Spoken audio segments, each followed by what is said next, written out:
Naku po, breaking news, Saldico, maaaring patay na daw.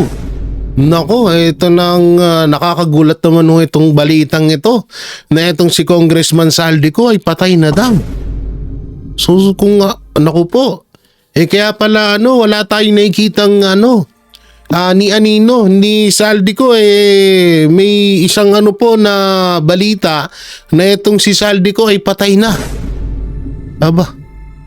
Grabe na ho ito paano na lang ho masusolusyonan ang issue ho dito sa flood control kung yung pinaka inaasahang tao na makakasagot ng isyung ito ay wala na. At eto nga po Diskaya. Oo, kamakailan po ay etong talagang sumikat na isang tao na grabe ho kadami ang kanyang mga sasakyan sa kanilang bahay na talagang luxury car kung maituturing ay kukunin na ang mga sasakyan. Anong tawag doon? Kukumpinsahin. Nabubulol ako. Ayun nga doon parang bilang parang kukunin na daw ang mga ari-arian ng mga Diskaya. Oo, eto nga sa mga hindi po nakakaalala sa Diskaya, mamaya papanood ko po sa inyo yung dati nilang interview, at yun nga nagka-issue nga rin yung mapatungkol dito sa interview na to kay Vico Soto, na bawat interview pala dito sa mga Diskaya may 10 milyon. Interviewin ko rin kayo. Magaling po ako mag-interview. Sayang yan. Baka makabili na ng bahay. Wala tayong bahay. Nangungupahan pa rin tayo hanggang ngayon. Oo, kung gusto nyo magpa-interview, kahit 5 million, kagat po ako dyan. Kahit nga po 1 million lang meron po akong road to 500k subscriber na. Baka pwede na ho yun. Meron po akong 25k followers na nagmi-million views sa Facebook. Baka pwede na po yun na kahit 1 million per interview okay po sa akin yun, wala akong problema. Pero dito po talaga tayo sa balitang ito na grabe nga po itong si Saldico ay parang grabe naman kayo. Grabe naman tong balitang to, pinatay nyo na agad. Oo, pero kung totoo man to nakakaano po ito, nakakatakot. At sino po ang may gawa ho nito na etong si Saldico ay patay na. Mamaya papanoorin ho natin yung video.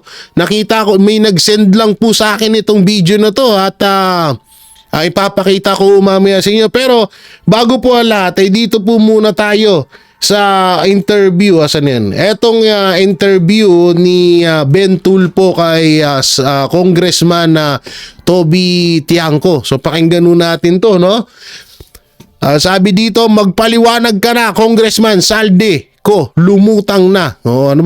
Lumutang ka na, sabi ni Ben Tulfo. So panoorin ho natin. Kung may pagkakakitaan, hahanap lang sila ulit ng ibang pagkakakitaan. Okay, Hindi bawal yung flood control. May pagkakakitaan dito. Malaki pagkakakitaan. Hahanapan lang nila ulit ng ibang proyekto yon. Di ba? Kaya importante yung transparency. Na magtataka ka, bakit may mga congressman, sila ang proponent, hindi nila dinadala yung proyekto doon sa distrito nila. So, dadali nila doon sa ibang distrito. So, nakakapagtaka, di ba? Bakit ayaw makinabang yung mga constituents mo? So, yun yung sinasabi nila na may parking. Okay, number 1. Number 2, bakit may ilan, hindi naman lahat, may ilang party list na napakalaki ng infrastructure na sila ang proponent.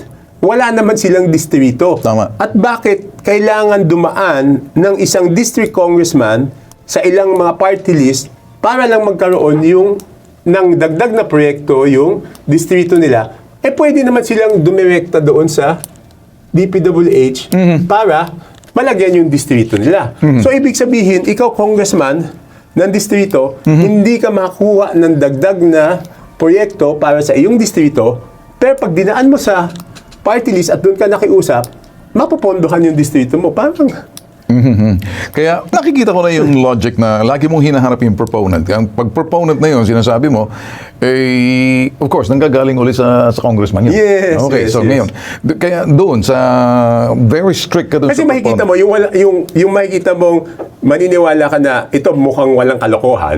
Kasi pareho yung proponent, pareho yung distrito. Okay. Di ba? So, Okay. ibig sabihin, humingi siya para madala talaga doon sa distrito niya. Okay, sige. Naniniwala ba kayo, Congressman Toby, na kapag pinatigil ang sistema ng pagre-recommenda o i-proponent yung mga nagre-recommenda, pagtatanim ng mga congressman sa kanilang mga tao sa loob ng sinasabing departamento, okay, ng pamahalaan, particular sa DPWH, hindi lang sa DPWH, matitigil kaya itong sistemang ito, ang katiwalian sa mga proyekto? Dapat naman sa lahat ng departamento, dapat hindi lang naman sa DPWH. Yes, tama. Dapat hindi naman tayo re-recommend, di Yes. ba? So, dapat naman talaga ganun. Okay. Kasi ang mga proponent din ay mga congressman din. Nalalaman nila. Kaya dito lumalabas yung sinasabi. Hindi, kasi ang pwedeng maging proponent talaga is congressman talaga. Yes, okay. So, doon ang banggit mo kanina, yung parking, mga pinapark yung sa ibang distrito na dapat sa distrito nila, kaya lang sa iba pinapark. Of course, may ibang motivation doon. Alis silang nakakaalam. Proponent sila dapat sa kanilang distrito, pero napupunta sa iba. Hindi, yung party list naman, wala naman siyang distrito, di ba? Yes, walang distrito. Kaya lang, para siyang Senate, para siyang senador. Hindi, okay. Ibahin natin yung senador. Okay.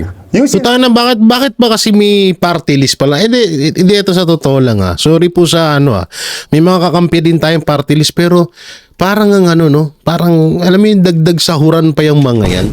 Tingnan nyo sila, tingnan nyo yung iba wala din talagang kwenta. Kagaya lang ni Percy Paloma, ni Dilima, ni yung iba pang mga na mga makakaliwa na mga party list, asan sila? Andun sa kalsada, sumisigaw, Petsara! Nakangiwi yung panga. Wala tayong napapakinabangan sa kanila. senador kasi, madaming hihingin tulong sa kanya. For example, ito, maging practical tayo.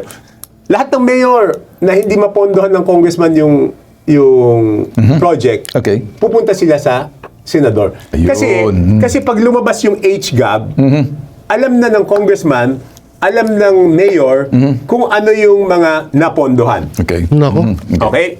So anong gagawin ng mayor at anong gagawin ng congressman doon sa hindi napondohan? Tatakbo ngayon sila doon sa Okay. senador. Tapos doon sila maghihingi, ay, senador, hindi po napondohan. Baka Okay. naman pwede niyong lagyan to ng pondo. Okay. So, doon tatakbo yung mga hindi napondohan sa House. Okay. Pero ang sa House, pareho kayong congressman. Yes. Bakit ka hihingi doon sa kapwa mo congressman na party list para Tama. mapunduhan yung distrito mo? So yun ang kaibahan ng senador tsaka ng party list.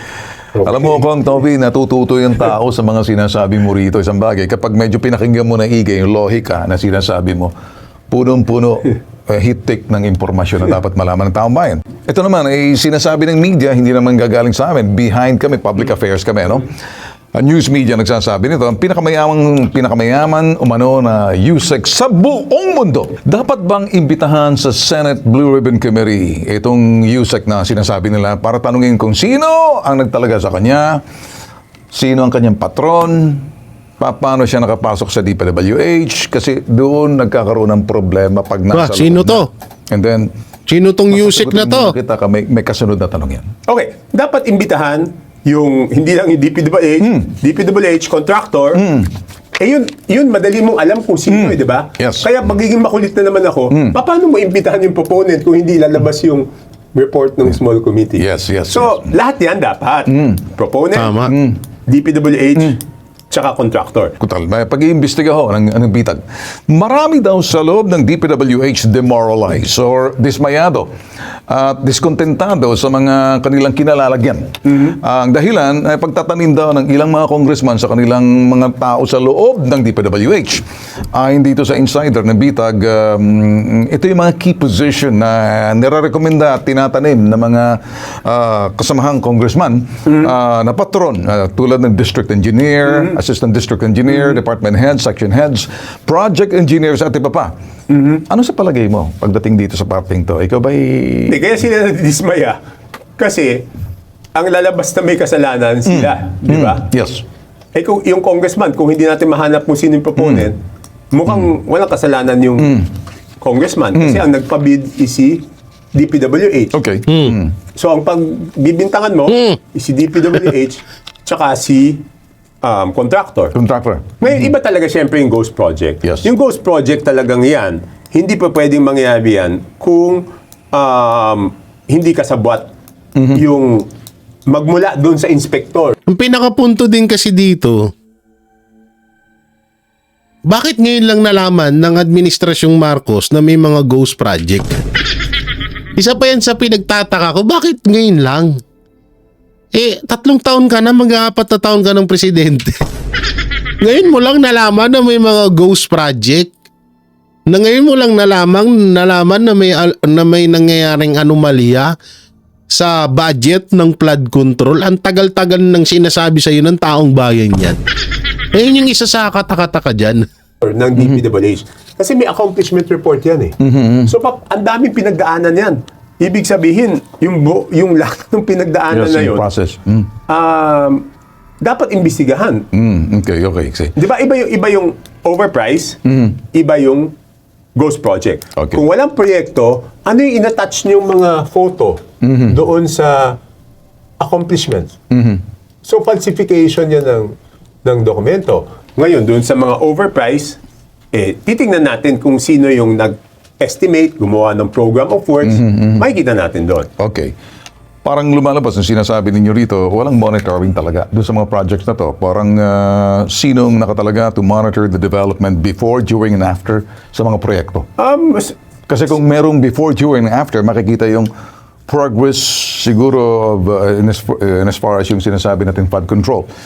Meron naman, kaya may sistema dyan, kaya lang, siyempre, alam mo yung mga tao, pag gustong gumawa ng kalokohan, kanya-kanyang hanap ng paraan. Oo, tama yan. Lulusutan yung mga regulasyon, di ba? Okay. Ito, isi-share din na namin sa iyo. Total, nandito naman, ano? Pero lahat na sinabi mo kanina, connected dito sa gusto namin, ano? Small committee report kasi malalaman. Yun ang gusto mo, accountability. Yes, accountability Yes. ng proponent. Yes. Kung ako proponent, bakit ako mahihiya kung para sa kabutihan ng mamamayan yun? Yes. Tama. Bakit ko itatago? Tama. Di ba? Yes. Bakit ko Kaya saldi ko, lumabas ka na. Ay kaso may balitang patay ka na daw. Ha? Hindi po ako nagsasabi doon, ha? Sila ho. No? So ayun yung papakita natin mamaya. itago? Hindi ba dapat mas ipagmalaki ko kung tama yung ginagawa ko? Dapat mas gusto ko malaman ng tao, di ba? May kasabihan na when you withhold the truth, you're already lying. Well, anyway, dadagdagan. Well, ito naman, again, bibigyan kita ng another insider naman to ng DPWH. Disheartened sila sa mga in-appoint ng mga opisyal na mga kabaro ninyo, no? Dahil sila ay nagtatrabaho daw lagbag sa kanilang kalooban. Karamihan sa kanila, mga bata pa lang, ano? Diba? Idealist. Pero pag nasa loob na, dismayado na sila sa sistema sa mga paggawa nila dahil sa kanilang mga patron. Ngayon, yung iba naman ay nakapag-adapt. Yung iba, May ganyan ayaw pala, umalis no? na. Naging dalubhasa at naalam ng pasikot-sikot sa loob at kaya na rin lang gumawa ng business plan and business opportunity sa kanilang mga patron. Anong sa inyo rito, Congressman? Hindi, yan talaga dapat baguhin. Kaya talagang dapat magkaroon ng shakedown doon, di ba? Okay. So, Kasi sa sobrang tagal na yan, parang ano ba tawag dito? Parang sindikato di ba? Yes. Parang, alam mo naman, pag sindikato, kailangan mong buwagin yung buong organisasyon ng Totoo. sindikato, di ba? okay. Kaya nga dito sa ginagawa natin, Kong, ikaw nakita mo na yung gustong hinahanap mo, gusto mong panagutin yung sinong proponent, sinong nasa likod. In the same manner, nalalaman yan ng tao, sino dapat managot. Accountability ang gusto mo. Itinuturo natin sa mga taong pananagutan. Ang pananagutan ng mga nasa gobyerno, paninilbihan, elected or appointed. And this is exactly what you're saying. Sa palagay mo kaya, sa pag-iimbestiga ngayon dito na mainit sa flood control, na si Pangulong BBM parang nagalit, meron kayang mapapanagot? Will there be accountability that will lead to, well, siguro filing of cases sa ombudsman sa Sandigan Bayan. So nangyari to, parang walang pinagkaiba na poles. Dapat gano'n, no? Dapat gano'n. Kaya nga tayo nag-ano. Pero alam mo, admittedly, Ben, hindi siya madali eh. Okay. Hindi siya madaling laban, di ba? Katulad ko, sinasabi ko, di ba? Baka iba sinasabi, bakit ngayon lang ako nag-question? Hindi, pwede nyo tingnan yung archives ng Kongreso, yung records doon. In the year 2011, first term ko ng congressman nun. So, question ko na yung proseso Yes. ng 2012 HCAP. In the year 2013, question ko yung proseso ng 2014 HCAP. I'm And a then witness to that. 2014, question ko yung proseso ng 2015 HCAP. Pagkatapos nun, tumahimik na ako kasi napagod na ako. Wala naman mangyayari. Kasi isa lang ako independent. Question ka ng question, wala naman mangyayari. So, tumahimik na ako. Kaya ako nagkaroon ng pag-asa ngayon is because mismong presidente ang nagsabi, kailangan baguhin itong budget na ito. Pero ayun na nga, ang Pangulong Bongbong Marcos ang nagsabi nun, imbis na atupagin niya, tsaka, alam niyo, sobra talagang nakakatawa eh. Presidente ka, hindi mo kayang alamin, hindi mo kayang makuha yung kung talagang tinututukan mo tong issue ng flood control, hindi mo kayang kunin yung mga pangalan ng mga congressman na involved sa flood control. Tapos, yung COMELEC, nagtatrabaho ngayon na alamin nila kung sino yung mga kung sino yung mga senador na binigyan ng donasyon nung mga kontraktor na involved sa flood control. So, ibig sabihin, mas malakas pa si Chairman George Garcia kay Marcos Jr. Kasi si Chairman George Garcia, nalaman niya eh. Nalaman niya agad na etong mga senador involved, binigyan ng donasyon nung tumatakbo sila na involved din dito sa flood control etong mga kontraktor na to. Tapos si Marcos Jr. wala pa ring alam at hindi niya naglabas nga siya ng 15 na mga 15 na mga contractor or contractor company. Pero walang mga congressman. So paano pa rin? 'Di ba? Mapapaisip ka na, ha? Paano susolusyonan? Gala ka ng gala doon. Tapos tinitira mo puro contractor. Paano pag sinabi ng kontraktor na kasabwat namin yung mga congressman, paano na lang? Kasabwat namin ng DPWH, paano na lang? Ay, naku po. So alam ko naman etong si Toby Tiangco medyo hindi masyado niyang binibira. Alam na ni Congressman Toby Tiangco yan. Na hindi niya masyadong mabira si Marcos Jr. Alam mo na, syempre, pag-iinitan din siya. Ngayon, ginamit nila yun. Parang yung sa lang to sa Iglesia ni Cristo. Nung nagsalita si Pangulong Bongbong Marcos na wag nang pag-aksayahan ng panahon yung impeachment na yan. Anong ginawa ng Iglesia? Sinakyan yun. Kinagat yun. Nagkaroon ng rally. Milyon na iglesia ng mga kapatid natin Iglesia ni Cristo ang nagrally, di ba? Na para tutulan ng impeachment kay Vice President Sara Duterte. So ganun din ang ginawa ni Toby Tiangco. Kinagat niya yung sinabi ni Marcos Jr. na pananagutin ang mga tiwaling empleyado ng gobyerno diyan sa flood control na yan. Ang masakit lang nagkakalabo-labo na. Napunta na doon sa mga senador na binigyan ng donasyon ng mga kontraktor na involved sa flood control. Paano naman yung mga congressman? Halimbawa lamang na parehas lang din sila katulad sa nangyari sa mga senador. Na itong mga kontraktor na to binigyan din nila yung mga congressman para sa pangangampanya nila. Paano naman din yun? Diba? O halimbawa na lang, eto, yung sa ayuda. Kagaya ng diba, yung isang video natin, isang professor. Ang daming korupsyon na nangyayari diyan sa gobyerno, hindi lang sa flood control, nandiyan nga sa PhilHealth. Asan na yung pondo sa PhilHealth na hanggang ngayon naantay natin? May nanagot ba? Wala. Oh. Asan na yung sa Maharlikapan? GSIS, SSS.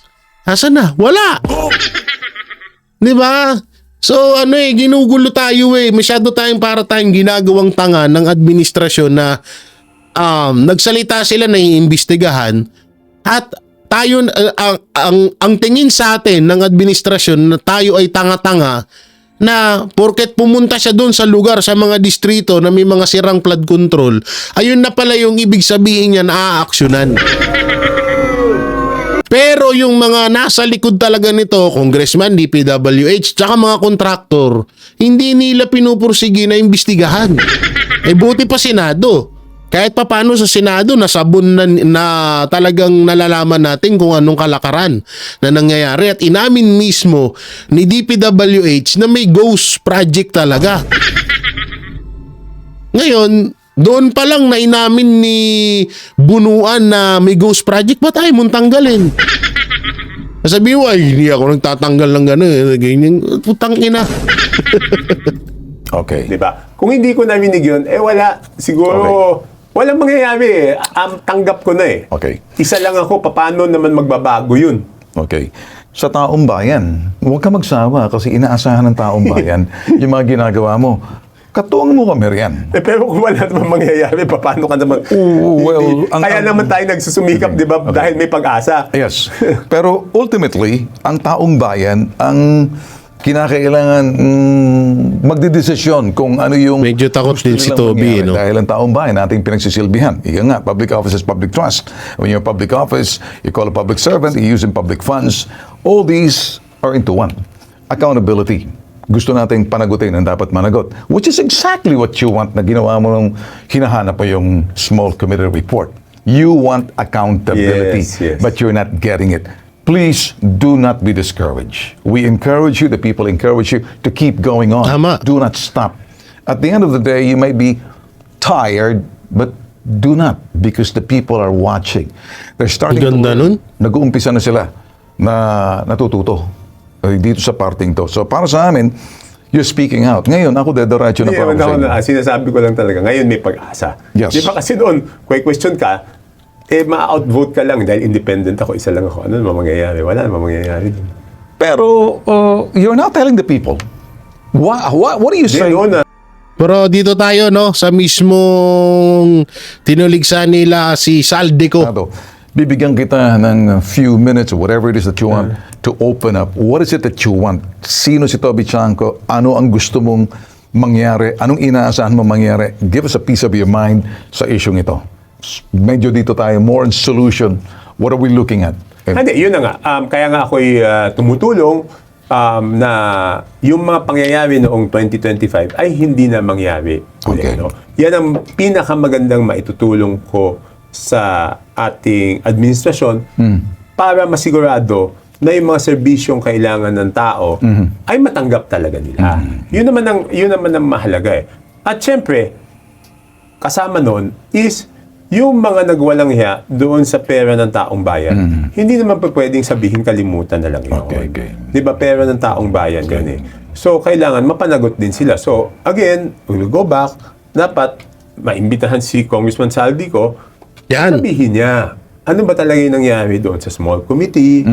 Kaso, congressman, patay na daw . Paano ba nagkapalit-palit yung mga items doon? At sino ang proponent ng mga proposal na yun? Yun. Sa ginagawa mo, Kong Toby, are you comfortable?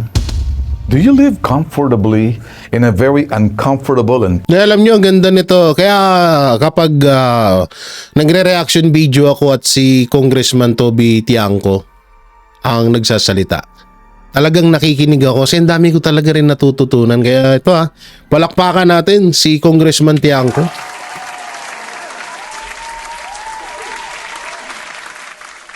So, ano tayo? Dito naman tayo, no? Dito tayo sa buwelta ni Senator Marcoleta. Ito, binanata niya mga diskaya. So, panoorin natin. Sabihin nyo sa akin kung kumukontra kayo. May mali ba dito? Kontra ba kayo? O di sinabi ko, dito, lumalabas sa initial na obserbasyon ng Pangulo ay sa dinami-dami ng perang ginamit natin sa mga flood control projects, doon sa kanyang datos na ibinigay, Opo. 545 billion pesos, 15 lang ang halos. Nakakopo na Kasi kumpanya. sa laki nun, ano? Oho. Ang nakakopo halos 18%, sabi niya. Pero Grabe, kasi no? ang taya ng Pangulo, nagmula ng 2022 hanggang 2024 lang. Yun ang datos. Opo. Nung pinakuha ko, 2022 hanggang 2025, so far, sa ngayon, 1.2 trillion pesos. Grabe. Malaki-laki, no? Ganun kalaki. Oh, sabi ko, dito sa 15 na namunini dito, sinong kokontra? So kung walang kokontra, silence is acquiescence. Ibig sabihin, tinatanggap. Opo. O ito pa po. Di umano doon sa 15 na nagkaroon ng napakalaking bahagi dito sa pie na ito, yung 5 sa 15 ay halos nakapag-operate sa lahat ng regions ng ating bansa. Hindi. Grabe, ano? Ang lawak. Oh. Lawak, no? May kokontra. Wala namang kumokontra. So ibig sabihin, this is a fair statement. Oh. Oh. Walang kumibo. Okay? So silence is acquiescence. Aha. Tinatanggap natin, di ba? O ito na naman, isa pang obserbasyon. Sang-ayon sa datos ng ahensya na may kinalaman sa pagtatalaga ng mga lugar na flood-prone, 11 probinsya ang flood-prone dito sa ating bansa. Yan, opo. 11. Pero dito sa nangyari so far, 4 lang dun sa 11. Mukhang ang nabigyan. Lumihis kong... 7. Oh, wala ang Sibuga ko, wala ang Leyte. Oho. Bakit lalong wala yung Albay. Yan, oho, nako. Isip-isipin mo ka, may kokontra. Grabe. Walang kokontra. Silence is acquiescence. Oo. Pagtanggap. O ngayon, may problema po tayo. Tinatanggap ninyo ang initial findings na to. Pero kami, ang gagawin ng committee ito, hindi lang sa 15, titingnan namin kung kinakailangan. Oho. We have to get to the bottom of this. Sabi ko nga dyan, kung kinakailangan sisirin namin, gagawin namin. Nako. Baka kasing lalim mo ng Philippine Deep yan, Sen. Kahit na. Ganun po. Whatever it takes. Kasi, Oo. Saan namin yan, ha? Senator Marcoleta, ha? Oo, wag ka sana gagaya dyan sa ibang mga senador dyan na sinimulan lang, tas ngayon wala na. Sino bang senador yon? Nagsisimula sa letter R, apelido niya letter T. Ay. ito. Kasi, Sen, kapag kasing lalim na ng Philippine Deep, wala pang aparato na naimbento na makakasisid sa ganun kalalim. Kahit po makabagong kagamitan. Pero sa tingin ko, sa babaw ng kanilang pagkakagawa, Ayun hindi lang. na ako kailangan sumisid ng malalim Kasi hindi grabe. siya ibang mabuti. Isip-isipin mo yung standard na bakal na kinakailangang ibaon mo doon sa kinakailangang sukat. 6 na metro lang. Ginawa mo pang 3. Nako. Sisisid ba ako ng malalim doon? Wala. Hindi na. Palagay ko kahit na kamaro lang, pwede kong gamitin Madaling- Alam mo ba yung kamaro, Nelson? Opo. Sisid kamaro lang. Oho. Litaw pa. Ayun nga. So, yun palang kaibahan ng revetment sa DK. Yung DK kasi, Sen, ay parang sa Bacolor, Pampanga. Pagka kasi karaniwang ilog lamang yun kasi, Opo. ito kalsada.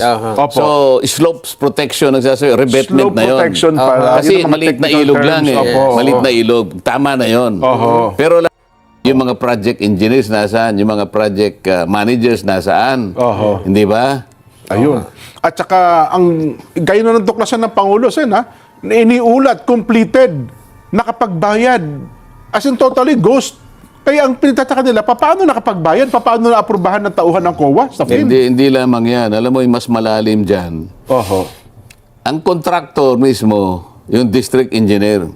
Yun. So, tingnan mo district engineer ang contractor. Sabi, may sariling kumpanya po siya, gano'n? Hindi, hihiram siya ng hihiram siya ng lisensya. Okay. Kaya isa sa 15 dyan, nagamit. Okay? Kaya magtuturuan na yan tingnan mo. Nabangan natin yan. Alam niya second engineering district. Opo. Sabihin na natin, ex-province. Yan, oho. O yung enterprising na district Grabe, engineer. no? Kung nyari, ikaw, Jen, ikaw si Saint Legacy. Timothy. Si Legacy, oh. Si Nelson naman, si St. Timothy. Ayan, oo. Pahihiram mo pahihiram mo. Okay, bakit mo pahihiram? O kunyari, si Nelson, ano ka na? Legacy. Legacy. Ako na lang yung kirante. Hindi. Oh. Legacy ka. Legacy. Ikaw si Saint, Saint Timothy, oh. Okay. Sabi ni Nelson, pahiram ko dahil unang-una, kahit hindi ako nagtatrabaho, Kikita ako. parang naipakikita ko, nagtatrabaho ako. Kasi Aba. may kinalaman yan sa Marirecord. pagre-renew ng aking lisensya. Yeah. Aba. Kasi kapag wala akong nagawang mga trabaho May project sa loob ka. ng isang taon, maaaring makancel ang aking lisensya. Kaya ma-downgrade. Sa makatwid dito, hindi na nga ako nagtatrabaho, Kumikita pa. kikita pa ako ng 5% na Royalty. Ay, grabe, no? Ang lupit! Buti na lang talaga. Thank you kay Marcoleta. No, biri mo, ganun pala ang kalakaran na yun. Ipapahiram lang yung mga lisensya nila. Ang tindi. Tapos, nayahay ka na, may 5% ka pa. Kaya ang daming yumayaman. Kaya pala ang daming sasakyan ng isang dating DPWH. Ay, sino ba? Si Diskaya ba yun? Oo. Kaya pala. Walang pagod. Tama. Yes po. Ngayon, sa dami ngayon ng pagpapahiram ko, dahil masipag magpahiram itong si Nelson. Ano ka na? Legacy. Ipinamamalengke niya. Oo, ito. Ipinamamalengke. Naparami niya ngayon yung yung pagpapahiram. Oh. Palagay mo na pahiram mo na 10 beses. Nako. Oh. Pagka nag-a-apply ka ngayon, i-upgrade mo lisensya mo sa Philippine Contractors Accreditation Board. Yung pick-up. Yes po. Oh. Isipin mo, category B, naging quadruple A. Sa dami ng nagawa sa niya. dami Pero pala sa ng- totoo lang, wala Walang siyang ginagawa. ginawa. Papel lang pala pinahiram. Papel lang ang pinahiram. Ayun. Actually, hardware lang yung negosyo. Pero babasahin mo yung pananagutan mo at saka yung kabawalan sa'yo. Pagka nakuha mo yung lisensya, merong kang merong kang pagsisikapang gawin at merong kabawalan doon. Oo. Isa yun sa pagpapahiram, hindi pwede. Bawal. Bawal. Bawal. Practice Bakit naman. ba? Puta ka na, di ibig sabihin, doon pa lang sa pagpapahiram ng lisensya ng mga... Tama ba? Ako ng mga kontraktor or ng mga engineer, ano ba? Kontraktor, sige, sabihin na natin ganun. Bawal, labag na pala sa batas yun. So, doon pa lang pala, talagang may mali nang nangyayari. Ang lupit. Na-practice ba? Okay na. Ang nangyari kasi yun lang. dahil sa matagalang practice, akala mo tama na. Ayun. Yun ang akala mo marami. Sen, akala nila kasi legal yun. Iwanan kita dyan. Kung ikaw naman ang district engineer. Yan. Oh. Naku. Dahil sa Papito-pito ko ngayon. May project sa distrito ko. merong merong district engineer ngayon na pinakita sa akin ang mga litrato. Isip-isipin mong nag-birthday. Puro model ang mga kasama niya, no? Ay, grabe. Nasa isang Sino yan? Sino yan? Sasakyan Nako, sino yan? Sen, ha? Senator Marcoleta, chismis yan, ha? Sino yan? Bulong mo sa amin yan. Parang artista band, ganun. Oo, pagkatapos makikita mo yung lugar, pati pagkain talagang. Ay, grabe. Pati yung bisikleta niyang mga mountain bike na higi 1 grabe. milyon ang isa. Ay, grabe. District engineer lang ito, ha? Ay, grabe. Ngayon, Sino kaya yan? bakit siya nakakaginhawa na bakit siya kumikita ng marami? District engineer siya. Siya yung gagawa ngayon. Merong equipment ng district. Okay. Opo, gamit ng gobyerno O yun. gamit ng gobyerno, gasolina ng gobyerno, taong gobyerno, Tama. lahat ng resources ng gobyerno. Siya pagkatapos siya yung gumawa ng program of work. Pagkatapos siya yung mangungulekta. Nako. Siya ang bagman. Nako. Sabi niya, sir, ito po yung bahagi po ninyo, sir. Distribute. Ganon. Anong klaseng... Kaya sinasabi ko sa kanila, Grabe, hindi ko kayo bibiro. Hindi, napansin ko lang, grabe yung dito ni Marcoleta. Ano, talagang nakabaluktot talaga. Sinasabi ko sa kanila, huwag kayong mag-i-smarte rito. Pareho tayong, walang smarte rito. Magtapatan tayo, sumagot kayo sang ayon sa tinatanong ko, di ba? Opo. Yun lang, ganun lang Pala kasimple. yun, oh.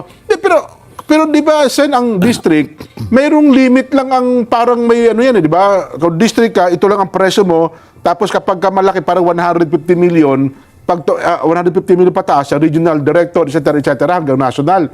ba't nakukuha po nung district engineer yung Ini-split nila eh. Splitting of contracts, bawal na naman yun. hinihiwa-hiwalay. Kunyari, Lahat-lahat. 500 million yun. Opo. O gagawin niya 50 million, 50 million, 50 million. 10. Oh. Kaya pala nagtataka din Kaya ang pala Pangulo. nagkakaroon ng Bakit bawat pare-pareho? barangay, pare-pareho ng presyo. Oh. Split lang. Para may Puta na, bawal din pala yun. So ang dami talagang anomalya dito sa mga ano na to, sa isyung to. Sa pagpapahiram ng lisensya, labag na agad sa batas. Dito sa pagkatay-katay ng mga halimbawa 500 million kinatay sa tig 50 million sa bawat distrito. Aba, talagang rin, bawal din pala. Grabe, no? Lintik, ang lupit ng ang talino din nila, ha? iwasan na maabot kung may- yung threshold. Kung minsan naman, dahil nga hindi po pwede sa kanya, dahil hanggang 100 lang siya, o 150. Yun namang enterprising na congressman. Pupunta sa DPWH. Gagawa siya ng sulat doon. Boss, kailangan ko nga niyang ganito, ganyan. Pe-pressure niya yung ganito. Sige, si Yusek naman, siyempre, congressman yan. Siyempre, Ganyan. So, So yun, grabe, buti na lang talaga. Hindi, alam nyo, kaabang-abang talaga ang susunod na Senate hearing. At sinabi na rin naman ni Senator Jinggoy na hindi lang 10 hearing ang mangyayari sa Senate. Papatungkol ho dito sa flood control issue na ito. So abangan ho natin yan, ha. Kaabang-abang ang mga panibagong mga malalaman natin sa baho, mga baho nitong mga contractor, DPWH at mga involved na congressman dito sa isyung to. lahat eh. Pinatunayan ninyo, sinertify ninyo, unang-una, mayroong certification of completion. Yan. Sino lahat ang opisyal ng DPWH ang pumirma niyan at pinaglulukon nyo ang taong bayan? Ikaw, may kasangkot ka pa riyan, pumirma ka pa dyan. Naku, Yan, pati yan. pala yung Sino DICOA. ang politiko na kasangkot dyan? Paktay. Kailangan, dito pa lang, kung halimbawa yung mga mapatunayan na nandyan Opo. at kasama pa sa DPWS, abay, kinakailangan nyo nang tanggalin. Ayun. Outright, tanggalin nyo na without prejudice to criminal or civil or administrative prosecution. Si Saldico, i-impeach na. Hindi, ito kapag may napatunayan ng mga congressman na involved sa flood control, ang magandang gawin, impeach at makulong. O kaya i-firing squad, kagaya ng sinabi ni Senator Robin Padilla. Pag corrupt naman, parang hindi natularan, di ba? Para matuldukan na talaga yung korupsyon sa Pilipinas. Kasi ika nga ni Pangulong Duterte, ang mga Pilipino, pag hindi mo sinampulan, hindi yan makikinig sa'yo. Hindi yan susunod sa'yo. Diba? So dapat sampulan. Kapag etong issue sa flood control, may lumabas na pangalan dito na isang congressman or senador o kahit ano pa, i-impeach at ikulong. Diba? Kasi grabe na tong nangyayari ngayon. Yan dapat ang mangyari dyan. So dito tayo, no? Sa isang issue, ito, panoorin mo natin to. Matagal ko na tong pero gusto kong panoorin ngayon. Pasok! Naging parang gateway para gumanda ang buhay ninyo. Nung nag-DPWH kami, Naku po. Yung gateway? Para, ito po yung kwento ni Diskaya. Ano yung gateway para maging success kayo? Nung naging DPWH po kami. Patay. Gano'ng karaming kotse meron kayo? Grabe. personal use lang namin, nasa 30 plus na yata siya. Grabe, no? 40. Nagagamit niyo ba lahat yan? Yun, Ang dami. Hindi na nga, nasa dami. So, mostly American car siya, sabi nila. Tangina, sarap buhay. Navigator siya. Black and white. Yes. GMC Sarap na- buhay, no? Butang na, daming luxury car. Black and white version din siya. Walang ganito sa Philippines. Sa YouTube? Nasa Grand Wagoneer. Grabe, no? From the US. Nagmamaneho ka rin. Marunong mag-drive, left, right. Hindi marunong mag-park. Si Suburban. Tsaka si Alphonse. Ano mo mga gamit isa-isa yan? Ay, ba nila pagsabay-sabayin yan? This is the TRD Pro. So, more sports. Tapos ito, Tangina, pera ng taong bayan, no? Nasa kotse na. Jaguar. Parang na may Jaguar pa. Hindi na nag-reproduce to. So, Mercedes-Benz yan. GLS. Mercedes-Benz! Ang lupit! Sana all! dati na unang bilhin. Nung nabili na namin siya, hindi ko na ginagamit. This is one of the most expensive purchases na kotse noon. Nabili namin. This is the autobiography Range Rover. The Evoque. Oo, gusto ko sana maliit lang. Tsaka yung kulay niya kasi gusto ko red.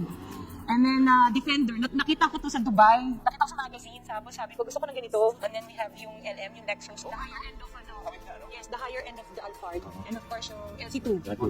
Yeah. And then sabi ko, gusto ko ng artista van. Oo, yung Savannah. Nagpahanap talaga ako yung artista Ang van. yung lupit. GMC siya. Unang bili namin ng white na Cadillac, dumating tong Ford Bronco. Binili Sana ko yung all. first editions of the Ford Bronco. So yung Tungin na mo, papasana all ka dito, no? Ngayon nadagdagan na ang ang kaalaman ko. Kapag nagkaanak ako, pagtatapusin ko ng pag-aaral, papatakbuhin ko ng congressman or papatrabahuhin ko sa DPWH. Maraming kwarta pala talaga. Benz GLE. Tapos ito yung X7. Nung lumabas siya, bumili kami kaagad. Tapos we have yung Sprinter. Isang artista fan din siya. Showbiz. Ito naman, the Gladiator. This is my son's car birthday gift namin sa kanya. Sana all ako na lang yung anak mo. This is the Porsche, yes. Sabi namin, gusto namin makakaano ng medyo parang sporty, pero hindi namin nagagamit. And then we have Grabe, no? Maserati. Yes. So nung lumabas siya, bumili kami ng Maserati, itong model. Tindi. Hindi nagagamit. G63. Matte finish eh. So very rare yung ganitong kulay. Benz na Avantgarde. Ito yung Bentley. Itong binili ko to kasi kaya nagustuhan ko to. May wine glass rin sa pero hindi naman namin nagagamit. Tanong to. Grabe, no? Tindi, no? Pero ulitin natin, ha? Oh. Yung naging parang gateway para gumanda ang buhay ninyo. Nag-DPWH kami. Lupit, no? Grabe. Tindi. Pero yun nga daw, no? Etong tawag dito, etong wait lang, asan na ba yun? Ba't linawan na natin kasi yan, linawan na natin para kitang-kita. Etong etong mga sasakyan daw, ito, bali-balita lang naman ay kukumpinskahin, ano ba tamang bigkas doon? Kukunin daw. Hindi ko alam kung ano kukuha ko, Senado ba or kasi nga daw, no, talagang lantaran na ito daw ay talagang nagnakaw. Dahil nung panahon sa DPWH nga daw. So yan, bali-balita lang naman daw yan, pero lahat daw ng sasakyan yan ay kukumpisa. Ika ngayon, sino may kinabang yan? Dapat gawin diyan ni kung pera ng taong bayan yan, ibenta na lang. O kaya, kaso magkukurap na naman. Wasakin na lang lahat. Para mas maganda. Ganun na lang siguro gawin dyan, no? So, ito, balikan ho natin yung dating video ni Pangulong Rodrigo Roa Duterte. DPWH, malakas yan dyan. Projects, yung mga project engineers yan lahat. Road right of way. Grabe ang corruption dyan. Grabe. Walang construction na uumpisa dito na walang transaction. Meron yan. Grabe, no? Oo, biruin nyo ha. Talagang lahat ng mga sinabi ni Pangulong Duterte noon ay nangyayari na hungay. At talagang nangyayari na. Ang tanong, ang pinakatanong dyan, may mapaparusahan kaya? May makukulong kaya? Yan ang katanungan ng lahat ng mga Pilipino na tumututok po dito sa flood control issue. So hinahanap nyo po ba yung video na di umano ay etong si Saldico ay patay na? Eto. Kaso na sumasakit yung tiyan ko eh. Pwede bang maya-maya na lang? So ano na nga ba? Buhay pa ba talaga si Saldico? Gusto niyo ba talagang malaman ang totoong istorya kung nasaan at kung ano ba talaga nangyari kay Saldico? So itatanong natin yan kay Martin Romualdez. Hindi sa totoo lang pero biro may tuturing na talaga natin siyang patay kasi hindi siya nagsasalita. Hindi nga natin alam kung nasan siya. Kung nasa Pilipinas ba o nasa ibang bansa. Sa perang nawawala ho ngayon, ba? Saglit ka na lang pumunta ng ibang bansa. 'Di ba? So totoo lang. So talagang pwede natin siyang may turing na wala na talaga, 'di ba? So yun mga Banateros, mga kabiyaya, nung may kokomento nyo ho dito sa mga napag-usapan sa interview ni Ben Tulfo kay Toby Tiangco at dito sa mga pahayag ni Senator Marcoleta, at kayo po ba ay payag at kayo po ba ay naniniwala na itong sa mga diskaya ay involved din sa flood control issue? So i-comment nyo lang po dyan sa baba. At syempre, don't forget to like, share, comment, and subscribe sa ating YouTube channel. Paipindot na lang din po yung bell button para lagi kayong updated sa ating mga video araw-araw. So maraming salamat. Ingat po kayo palagi. God bless and peace, and bye-bye.